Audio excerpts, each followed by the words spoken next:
Hi friends, I am Dipesh Kumar and welcome back to my channel The Education Society. Friends, सबसे पहले तो मैं आप लोगों से माफ़ी मांगना चाहूँगा क्योंकि पिछले कुछ महीनों से मैं अपने चैनल पे वीडियोस नहीं अपलोड कर पा रहा था due to some XYZ reason. लेकिन अब आप लोगों से मैं प्रॉमिस करता हूँ कि अब मेरे चैनल पे वीडियोस रेगुलर अपडेट होंगी, रेगुलर कुछ ना कुछ वीडियोस मैं डालता रहूँगा, तो बने रहिए हमारे चैनल के साथ। और फ्रेंड्स, हमारे वीडियो का नोटिफिकेशन सबसे पहले पाने के लिए हमारे चैनल को सब्सक्राइब करें और बेल आइकन को ज़रूर दबाएं। तो फ्रेंड्स, अब बात करते हैं आज के इस वीडियो के बारे में। तो ये वीडियो जेईई मेन के बारे में है। जेईई मेन के जो अभी कल परसों एक अपडेट आई थी कि हमारे एजुकेशन मिनिस्टर के द्वारा जेईई मेन का पैटर्न कुछ चेंज हुआ है, स्लाइटली चेंज हुआ है। और मैं बात करूंगा इस वीडियो में सिलेबस रिडक्शन के बारे में, मल्टीपल चॉइस के क्वेश्चंस के बारे में, नंबर ऑफ़ क्वेश्चन के बारे में और भी बहुत कुछ मैं बताऊंगा, ठीक है ना। तो फ्रेंड्स, सबसे पहले तो आप लोग ये PDF देखिए। इसमें लिखा है the JEE Main 2021 will be conducted in multiple sessions, ठीक है ना friends. For admission in the next academic session the candidates will thus benefit in the following ways. तो फ्रेंड्स, इस बार जो है जेईई मेन 2 बार जैसे होती थी, पहले तो 1 बार होती थी, उसके बाद इसको 2 बार किया गया। लेकिन ये पेंडेमिक के कारण काफ़ी लोग जो है एग्ज़ाम नहीं दे पाएंगे, इसलिए हमारे एजुकेशन मिनिस्टर ने सोचा कि इसको मल्टीपल सेशन में किया जाए। तो फ्रेंड्स, आगे हम लोग देखते हैं। This will give multiple opportunities to the candidate to improve their score in the examination if they are not able to give their best in one attempt. तो फ्रेंड्स, सबसे पहले तो मैं आप लोगों को बता दूं कि इस बार जेईई मेन जो है 1 नहीं 2 नहीं, सीधे 4 बार होने वाला है इसका। जी हाँ फ्रेंड्स, इसका 4 अटेम्प्ट होंगे। एक पहला फरवरी में, फिर मार्च में, फिर अप्रैल में, फिर मई में। तो फ्रेंड्स, ऐसा नहीं है कि आप लोगों को चारों के चारों एग्ज़ाम देने हैं, और ऐसा भी नहीं है कि एक एग्ज़ाम देना है, ठीक है ना। तो इसके बारे में मैं क्लियर करता हूँ। फ्रेंड्स, अगर आप चाहें तो एक भी एग्ज़ाम दे सकते हैं, 2 भी दे सकते हैं, 3 भी दे सकते हैं, 4 भी दे सकते हैं। क्योंकि फ्रेंड्स, इसके बारे में कुछ बताया नहीं गया है कि कोई कंपलसरी है एक भी एग्ज़ाम, मतलब आपको देना तो है एग्ज़ाम, लेकिन कुछ कंपलसरी नहीं है कि 2 दो या 3 दो। फ्रेंड्स, आपकी मर्ज़ी है, आप 1 देना चाहे तो 1 दे सकते हैं, 2 दे सकते हैं, 3 दे सकते हैं, 4 भी दे सकते हैं। तो फ्रेंड्स, जितना एग्ज़ाम आप देंगे आपके लिए बेनिफिट होगा, क्योंकि आपको और कुछ अच्छा अटेम्प्ट जो है कुछ अच्छा स्कोर करने में हेल्प करेगा अगला अटेम्प्ट, ठीक है ना। जैसे कि मान लो आपने फरवरी दिया, आपका कुछ सारी पढ़ाई तो हो ही गई थी, लेकिन 1 महीना और मिल रहा है कुछ इंप्रूव करने का। फिर जो है अप्रैल वाले अटेम्प्ट में 1 महीना और मिल जाएगा, मई वाले में 1 महीना और मिल जाएगा। लेकिन मैं तो कहूँगा कि आप लोग से जितना हो सके उतने अच्छे तरीके से एग्ज़ाम को दें। बात करते हैं इसके बेनिफिट्स के बारे में। तो फ्रेंड्स, यदि आपका पहला अटेम्प्ट जो है, पहले जैसे कि पहला नोट में हमने कहा गया है कि अगर आपका पहला अटेम्प्ट अच्छा नहीं जाता है तो आपके पास और भी 3 चांसेस होंगे अपने अटेम्प्ट को बेस्ट करने के लिए, ठीक है ना। और इसमें भी ऐसा ही है कि चारों में से जो आपका बेस्ट होगा वही आपको कंसीडर किया जाएगा, ठीक है ना।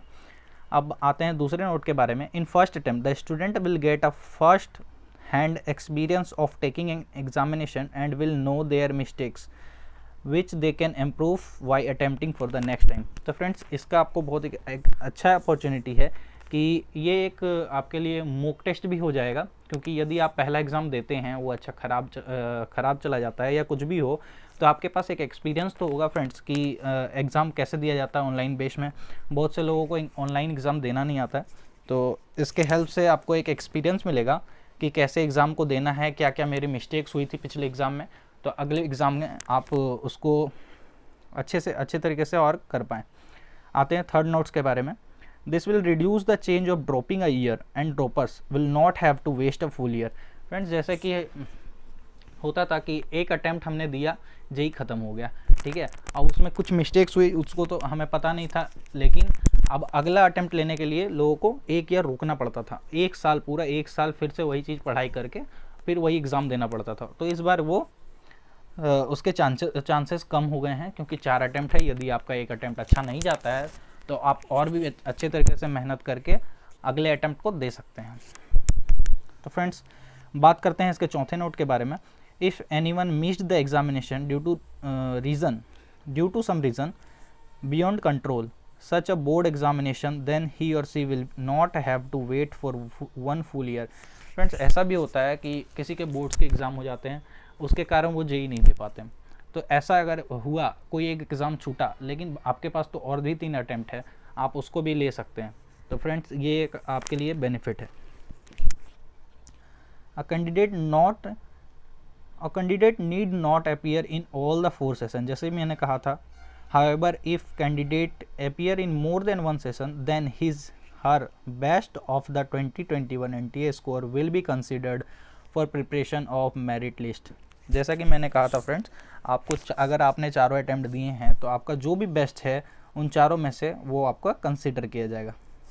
तो फ्रेंड्स मैं तो कहूँगा आप अपनी तरफ से बेस्ट कोशिश करें कि ज़्यादा से ज़्यादा अटैम्प्ट लें, इसमें आपका ही फ़ायदा है फ्रेंड्स। और फ्रेंड्स बात करें the paper 1 of JEE Main 2021 will be held in February 2021। Friends इसकी डेट भी आ गई है, 23 से 26 के बीच में आपका एग्ज़ाम होना है। तो अब तैयार हो जाएं अपने एग्ज़ाम के लिए। बात करें नंबर ऑफ़ क्वेश्चंस के बारे में, तो आपका सबसे पहले तो 3 पार्ट में आपका डिवाइड किया रहेगा, 3 सेक्शन में, फिजिक्स, केमिस्ट्री और मैथ्स। फिजिक्स के 25 क्वेश्चन होंगे, केमिस्ट्री के 25 क्वेश्चन होंगे और मैथ के 25 क्वेश्चन होंगे, ठीक है ना फ्रेंड्स। पर इस बार 15 क्वेश्चन एक्स्ट्रा आपके लिए बढ़ाए गए हैं, जो कि आपके लिए बोनस मार्किंग है। तो आप देख सकते हैं subject wise distribution of question, total number of question and marks. तो फ्रेंड्स आपका पहले तो 3 पार्ट में आपका क्वेश्चन बटा होगा, फिजिक्स, केमिस्ट्री एंड मैथ्स। उसके बाद आपके पास 2 सेक्शन होंगे, जैसे कि पिछले बार पैटर्न चेंज हुआ था, 30 क्वेश्चन में से हटा के 25 क्वेश्चन कर दिया गया था, जिसमें कि 2 सेक्शन थे। सेक्शन 1 में, सेक्शन ए में मल्टीपल चॉइस क्वेश्चन होंगे, जो कि नंबर ऑफ क्वेश्चन 20 होंगे। और सेक्शन बी में पिछले बार 5 क्वेश्चन दिए गए थे, जो कि न्यूमेरिकल वैल्यू थे और उसमें कोई भी नेगेटिव मार्किंग नहीं थी। तो फ्रेंड्स इस बार उस क्वेश्चन को बढ़ा के 10 कर दिया गया है। तो फ्रेंड्स इस बार आपको सेक्शन बी में 10 में से ओनली एंड ओनली 5 क्वेश्चन करने हैं, यानी कि टोटल आपके पास 25, 25 और 25, टोटल 75 ही क्वेश्चन है, लेकिन नंबर ऑफ क्वेश्चन आपके पास 90 है। फ्रेंड्स आपको सेक्शन बी में से only and only 5 he question करने हैं, मतलब फिजिक्स में, केमिस्ट्री में, मैथ्स में, तीनों को मिला के 15, लेकिन सेक्शन बी में 5 क्वेश्चन ही करने हैं। यदि आप तो छठा नहीं कर पाओगे फ्रेंड्स। सबसे पहली बात तो ये है कि आप छठा नहीं कर पाओगे, उसमें ऐसा सेट रहेगा कि आप जैसे ही छठा क्लिक करोगे वो होगा ही नहीं, ऑटोमेटिक रहेगा। तो इसमें से 10 में से ओनली एंड ओनली 5 क्वेश्चन करने हैं, इसमें जिसमें कि नो नेगेटिव मार्किंग है। बट सेक्शन ए में जिस तरह पहले होता था मल्टीपल चॉइस क्वेश्चन, उसमें नेगेटिव मार्किंग रहेगी +4 -1, और सेक्शन बी में +4 एंड 0, ये न्यूमेरिकल बेस्ड होगा। ये फ्रेंड्स उन लोगों को फ़ायदा करेगा जो पूरा टोटल अटेम्प्ट करके आए होंगे, टोटल अपनी तैयारी करके आए होंगे। जो आधा अधूरा करके आए होंगे वो ये सेक्शन बी का बेनिफिट जो है, नंबर ऑफ़ क्वेश्चन बढ़ाने का बेनिफिट, वो नहीं उठा पाएंगे। क्योंकि यदि आप कहीं एक कुछ सेक्शन छोड़ देते हैं, तो अगर क्वेश्चन वहीं से आ गया या फिर कुछ भी हो, तो आप समझ ही रहे होंगे। और बात करूँ फ्रेंड्स, तो आपको ज़रूर से ज़रूर ये जेईई देना चाहिए, क्योंकि अभी जो UP2 का एग्ज़ाम होता था यूपी वाले बच्चों के लिए, तो इस साल से वो बंद होने वाला है। अब जितने भी UP2 के अंदर जितने भी कॉलेजेस आते थे, अब उनका अलग से काउंसलिंग होगा, यूपी का रैंक निकाला जाएगा और उसी से जेईई मेन के रैंक से ही आपको एडमिशन दी जाएगी। तो फ्रेंड्स जेईई मेन एकदम ज़रूर से ज़रूर दें, लीव ना करें। Thank you friends.